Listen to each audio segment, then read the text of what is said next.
Hello students, welcome back to my channel Matthew Kannada. So today's topic ನಿಮಗೆ thumbnail ನೋಡಿನೇ ಗೊತ್ತಾಗಿರಬೇಕು ಅನ್ಕೊಂತೀನಿ. Is NCERT enough for class 10 board exams?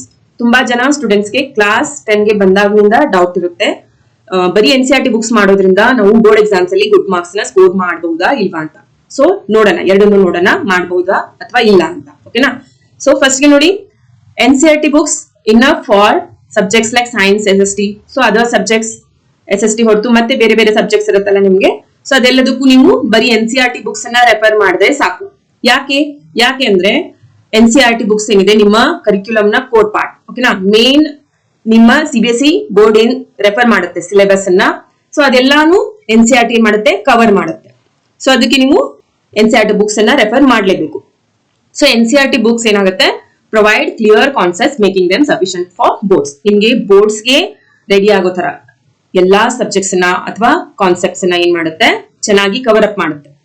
So board exams ಗೆ ನಿಮ್ಗೆ sufficient ಆಗೋ ತರ syllabus ಅನ್ನ cover ಕೂಡ ಮಾಡುತ್ತೆ. ಪ್ರಾಬ್ಲಮ್ ನ ಕಾನ್ಸೆಪ್ಟ್ಸ್ ನ ಕ್ಲಿಯರ್ ಕೂಡ NCERT ಬುಕ್ಸ್ ಇಂದ ಸಾಧ್ಯ ಆಗುತ್ತೆ. ಯಾವ ಸ್ಟೂಡೆಂಟ್ಸ್ 80 ಇಂದ 90% ವರೆಗೂ, ಓಕೆನಾ, ಪ್ರತಿಯೊಂದು ಸ್ಟೂಡೆಂಟ್ಸ್ ನ ಗೋಲ್ ಇರುತ್ತೆ, ಈ ಸತಿ ಕ್ಲಾಸ್ 10 ಅಲ್ಲಿ ನಂಗೆ ಇಷ್ಟಿಷ್ಟು ಬರುತ್ತೆ ಅಂತ.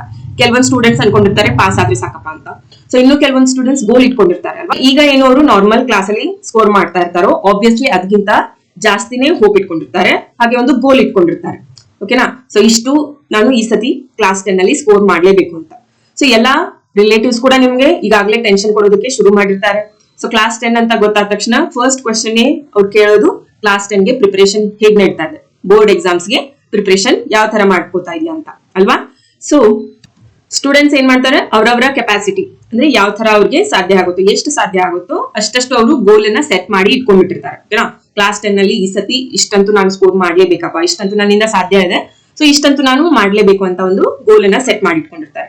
ಸೊ ಅಂತವ್ರಿಗೆ ನಾನು ಹೇಳ್ತಾ ಇದ್ದೀನಿ, 80 ಇಂದ 90% ವರೆಗೂ ಅಥವಾ ಅದಕ್ಕಿಂತ ಕೆಳಗಡೆ ಏನಾದ್ರು ನಿಮ್ಮ ಗೋಲ್ ಇದ್ರೆ ಅಂತವ್ರು NCERT ಬುಕ್ಸ್ ಅನ್ನ ಅರಿದು ಕೊಡೋದ್ ಬಿಟ್ರೆ ಸಾಕು. ಸೊ ಸಿಲೆಬಸ್ ಅನ್ನ ಡಿಸೆಂಬರ್ ಎಂಡ್ ವರೆಗೂ ಅಂದ್ರೆ NCERT ಬುಕ್ಸ್ ಅನ್ನ ಡಿಸೆಂಬರ್ ಎಂಡ್ ವರೆಗೂ ಮಾಡ್ಕೊಂಡ್ಬಿಡಿ. ಜನವರಿಯಿಂದ ಬರೀ ನಿಮ್ಗೆ ರಿವಿಷನ್ ಮಾಡಿದ್ರೆ ಸಾಕಾಗುತ್ತೆ. ಓಕೆನಾ? ರಿವಿಷನ್ ಮಾಡ್ಲೇಬೇಕು. ಬಿಫೋರ್ ಎಕ್ಸಾಮ್ ಒಂದು 2-3 ರಿವಿಷನ್ಸ್ ಮಾಡ್ಲೇಬೇಕಾಗುತ್ತೆ. ಅಂದಾಗ ಮಾತ್ರ ನೀವು ಅನ್ಕೊಂಡಿರೋ ಗೋಲ್ ಅನ್ನ ಸಾಧ್ಯ ಆಗುತ್ತೆ. So along with NCERT books ಏನ್ ಮಾಡ್ಬೇಕಾಗುತ್ತೆ, ನೀವು NCERT ಎಕ್ಸಾಂಪ್ಲರ್ ಅಂತ ಬರುತ್ತೆ. ಓಕೆನಾ? ಸೊ ಡಿಫರೆಂಟ್ ಕೈಂಡ್ ಆಫ್ ಅದರಲ್ಲೂ ಪ್ರಾಬ್ಲಮ್ಸ್ ಅನ್ನ ಕೊಟ್ಟಿರ್ತಾರೆ. CBSE ಅಫಿಷಿಯಲ್ ವೆಬ್ಸೈಟ್ ಅಲ್ಲಿ ಪ್ರೀವಿಯಸ್ ಇಯರ್ ಕ್ವೆಶ್ಚನ್ ಪೇಪರ್ಸ್ ಸಿಗುತ್ತೆ. So previous year question papers ಕೂಡ ನೀವು ಮಾಡ್ಲೇಬೇಕಾಗುತ್ತೆ. ಓಕೆನಾ? ಸೊ ನಾನ್ ಹೇಳ್ತಾ ಇರೋದು 80 ಇಂದ 90% ವರೆಗೂ ನಿಮಗೆ ಗೋಲ್ ಇದ್ರೆ, ಓಕೆನಾ, ಸ್ಕೋರ್ ಮಾಡೋದಕ್ಕೆ, ಆಗ ನೀವು NCERT ಅನ್ನ ಕಂಪ್ಲೀಟ್ ಆಗಿ NCERT ಬುಕ್ಸ್ ಮೇಲೆ ಕಂಪ್ಲೀಟ್ ಆಗಿ ಟ್ರಸ್ಟ್ ಮಾಡಬಹುದು. ಸೊ ಈ ಮೂರರಿಂದಾನೆ NCERT books, NCERT exemplar and previous question papers ಇಷ್ಟು ಮಾಡಿದ್ರೆ ಸಾಕು, ನೀವು ಆರಾಮಾಗಿ 80 to 90% ಸ್ಕೋರ್ ಮಾಡೋದಕ್ಕೆ ಸಾಧ್ಯ ಆಗುತ್ತೆ. ಸೊ ಎಕ್ಸಾಮ್ ಅಲ್ಲೂ ಕೂಡ NCERT ಬುಕ್ಸ್ ಇಂದಾನೆ ಕ್ವೆಶ್ಚನ್ಸ್ ಬರೋದ್ರಿಂದ ಆರಾಮಾಗಿ 80 to 90% ಕ್ವೆಶ್ಚನ್ಸ್ ಅಂತೂ NCERT ಬುಕ್ಸ್ ಇಂದ ಬಂದೇ ಬರುತ್ತೆ.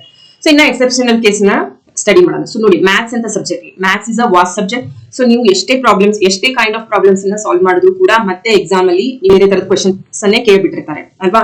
ಸೊ ಅಂಥವ್ರಿಗೆ ಅಂದ್ರೆ ಯಾರ ಗೋಲ್ 95+ ಇದೆ, 95+ ಮೇಲೆ ಮಾಡ್ಬೇಕು, ಅಥವಾ ಮ್ಯಾಥ್ಸ್ ಅಲ್ಲಿ ಔಟ್ ಆಫ್ ಔಟ್ ತೆಗಿಬೇಕು, ಅಥವಾ ಯಾವ್ದೋ ಒಂದು ಬೇರೆ ಸಬ್ಜೆಕ್ಟ್ಸ್ ಅಲ್ಲೂ ಕೂಡ ಔಟ್ ಆಫ್ ಔಟ್ ಗೋಲ್ ಇಟ್ಕೊಂಡಿರೋರು, 95+ ನ ಗೋಲ್ ನ ಇಟ್ಕೊಂಡಿರೋರು, ಅಂಥವ್ರು NCERT ಅಲ್ದೇನೆ ಮತ್ತೆ ಸಪ್ಲಿಮೆಂಟರಿ ರಿಸೋರ್ಸಸ್ ಏನಿದೆಯೋ ಅದನ್ನ ರೆಫರ್ ಮಾಡ್ಲೇಬೇಕಾಗುತ್ತೆ.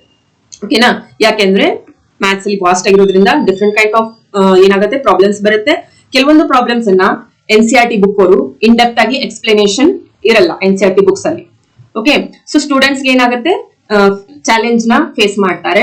ಕೆಲವೊಂದು ಕಾನ್ಸೆಪ್ಟ್ ನ ಅಥವಾ ಕಾಂಪ್ಲೆಕ್ಸ್ ಟಾಪಿಕ್ಸ್ ನಲ್ಲಿ ಡಿಟೇಲ್ಡ್ ಅಂಡರ್ಸ್ಟ್ಯಾಂಡಿಂಗ್ ಗೋಸ್ಕರ ಸ್ಟೂಡೆಂಟ್ಸ್ ಏನಾಗುತ್ತೆ, ಪ್ರಾಬ್ಲಮ್ ಫೇಸ್ ಮಾಡ್ತಾರೆ NCERT ಬುಕ್ಸ್ ಅಲ್ಲಿ. ಸೊ ಇನ್ ಡೆಪ್ತ್ ಎಕ್ಸ್ಪ್ಲನೇಷನ್ ಇರೋದಿಲ್ಲ ಕೆಲವೊಂದು ಟೈಮ್ ಅಲ್ಲಿ, ಅಷ್ಟೇ ಹೇಳ್ತಾ ಇರೋದು. ಆಲ್ ಟೈಮ್ ನಿಮ್ಗೆ ಬೋರ್ಡ್ಸ್ ನ ಚೆನ್ನಾಗಿ ಪ್ರಿಪೇರ್ ಮಾಡುತ್ತೆ, but so without any single mistake ಮಾಡ್ದೇನೆ ಪೇಪರ್ ಅನ್ನ 100 out of 100 ತೆಗಿಬೇಕು ಅನ್ಕೊಂಡವರು ಡೆಫಿನೆಟ್ಲಿ ಸಪ್ಲಿಮೆಂಟರಿ ರಿಸೋರ್ಸಸ್ ಅನ್ನ ನೀವು ಟ್ರೈ ಮಾಡ್ಲೇಬೇಕಾಗುತ್ತೆ. RD ಶರ್ಮಾ ಅವರ ಮ್ಯಾಥ್ಸ್ ಬುಕ್ ಆಗಿರ್ಬೋದು, ಲಕ್ಷ್ಮೀಶ್ ಸಿಂಗ್ ಅವರ ಸೈನ್ಸ್ ಬುಕ್ ಆಗಿರ್ಬೋದು, ಅದೇ ತರ ಬೇರೆ ಬೇರೆ ಪಬ್ಲಿಕೇಶನ್ಸ್ ಅವ್ರದ್ದು ಕ್ವೆಶ್ಚನ್ ಬ್ಯಾಂಕ್ಸ್ ಕೂಡ ಇದೆ, ಅದನ್ನು ಕೂಡ ನೀವು ರೆಫರ್ ಮಾಡ್ಬೇಕು. ಓಕೆನಾ?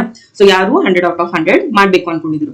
ಯಾಕೆ ಹೇಳ್ತಾ ಇದೀನಿ ಅಂದ್ರೆ maths is a vast subject, ಗೊತ್ತಲ್ಲ. ಸೊ ಮ್ಯಾಥ್ಸ್ ಅಲ್ಲಿ ನಿಮ್ಗೆ ಪ್ರಾಬ್ಲಮ್ ಸಾಲ್ವಿಂಗ್ ಸ್ಕಿಲ್ಸ್ ಆಗಿರ್ಬೋದು, ಆಮೇಲೆ ಕಾನ್ಸೆಪ್ಟ್ ನ ಅಂಡರ್ಸ್ಟ್ಯಾಂಡ್ ಮಾಡ್ಕೊಂಡಾಗ ಮಾತ್ರ ನೀವು ಕ್ಲಿಯರ್ ಆಗಿ ಮತ್ತೆ ಮಿಸ್ಟೇಕ್ಸ್ ಇಲ್ಲದೆ ಪ್ರಾಬ್ಲಮ್ ನ ಸಾಲ್ವ್ ಮಾಡ್ಬೋದು. ಸೊ ಆ ಎಲ್ಲ ಲ್ಯಾಕ್ ಏನಿದೆ NCERT ಬುಕ್ಸ್ ಅಲ್ಲಿ ಕೆಲವೊಂದು ಸತ್ಯ ಆಗುತ್ತೆ, ಎಲ್ಲ ಟೈಮ್ ಅಲ್ಲೂ ಅಂತ ಹೇಳ್ತಾ ಇಲ್ಲ. ಕೆಲವೊಂದು ಪ್ರಾಬ್ಲಮ್ಸ್ ಅವರು ಇನ್ ಡೆಪ್ತ್ ಆಗಿ ಎಕ್ಸ್ಪ್ಲೈನ್ ಮಾಡಿರೋದಿಲ್ಲ. ಸೊ ಅಂತ ಟೈಮ್ ಅಲ್ಲಿ ಕಾನ್ಸೆಪ್ಟ್ಸ್ ಕ್ಲಿಯರ್ ಆಗಿರೋದಿಲ್ಲ. ಸೊ ಸ್ಟೂಡೆಂಟ್ಸ್ ಅಲ್ಲೇ ಮಿಸ್ಟೇಕ್ ಮಾಡ್ತಾರೆ. ಸೊ ಅದಕ್ಕೆ ಅಂತ ಟೈಮ್ ಅಲ್ಲಿ ನಿಮ್ಗೆ ಒಂದು ಒಳ್ಳೆ ಗುಡ್ ಮಾರ್ಕ್ಸ್ ನ ಸ್ಕೋರ್ ಮಾಡೋದಿದ್ರೆ ಸೊ ನೀವು ಈ ತರ ಸಪ್ಲಿಮೆಂಟರಿ ಬುಕ್ಸ್ ಮೇಲೆ ಡಿಪೆಂಡ್ ಆಗ್ಬೋದು. ಓಕೆನಾ? ಸೊ ಓವರ್ ಆಲ್ ಆಗಿ ಹೇಳ್ಬೇಕು ಅಂದ್ರೆ good marks 80 to 90% is also good marks. Okay, don't worry about that. So 80 to 90% ನಿಮ್ಮ ಗೋಲ್ ಇದ್ರೆ ನೀವು NCERT ಮಾತ್ರ ರೆಫರ್ ಮಾಡಿ. NCERT books, exemplars and previous year question papers ಇಷ್ಟು ಸಫಿಶಿಯಂಟ್. ಸೊ ಗೊತ್ತಾಯ್ತಲ್ಲ? ಸೊ ಈ ಸತಿ ಯಾರೆಲ್ಲ ಕ್ಲಾಸ್ 10 ಅಲ್ಲಿ ಎಕ್ಸಾಮ್ಸ್ ನ ಬರೆಯೋಕೆ ಹೊರಟಿದಿರೋ 2026 ಅಲ್ಲಿ, ಸೊ ಪ್ರಿಪರೇಷನ್ ನ ಈಗಿಂದಲೇ ಶುರು ಮಾಡ್ಕೊಳ್ಳಿ. ಇನ್ನು ಸ್ಟಾರ್ಟ್ ಮಾಡಿಲ್ಲ ಅಂದ್ರೆ ಇವತ್ತಿಂದಾನು ಶುರು ಮಾಡ್ಕೊಳ್ಳಿ. ಓಕೆ, ಸೊ ಇಷ್ಟ ಹೇಳ್ತಾ ಇವತ್ತಿನ ವಿಡಿಯೋನ ಮುಗಿಸ್ತಾ ಇದ್ದೀನಿ. ಸೊ ಇದೇ ತರ ನಿಮ್ಗೆ ಮತ್ತೆ ಟಿಪ್ಸ್ ಬೇಕು ಅಂದ್ರೆ ಎಕ್ಸಾಮ್ಸ್ ಬಗ್ಗೆ ಆಗಿರ್ಬೋದು, ಮತ್ತೊಂದಾಗಿರ್ಬೋದು, ನೀವು ಕಮೆಂಟ್ಸ್ ಅಲ್ಲಿ ಕ್ವೆಶ್ಚನ್ ಮಾಡಿ ಕೇಳಿ. ಸೊ ಅದನ್ನ ನಾನು ವಿಡಿಯೋ ಮಾಡಿ ಹಾಕ್ತೀನಿ ಅಥವಾ ನಿಮ್ಗೆ ಆನ್ಸರ್ ಮಾಡೋದಕ್ಕೆ ಟ್ರೈ ಮಾಡ್ತೀನಿ. ಓಕೆನಾ? ಸೊ ವಿಡಿಯೋಸ್ ಇಷ್ಟ ಆಗ್ತಾ ಇದ್ರೆ ಲೈಕ್ ಮಾಡಿ, ಶೇರ್ ಮಾಡಿ, ಸಬ್ಸ್ಕ್ರೈಬ್ ಮಾಡಿ. Okay, don't forget and all the best.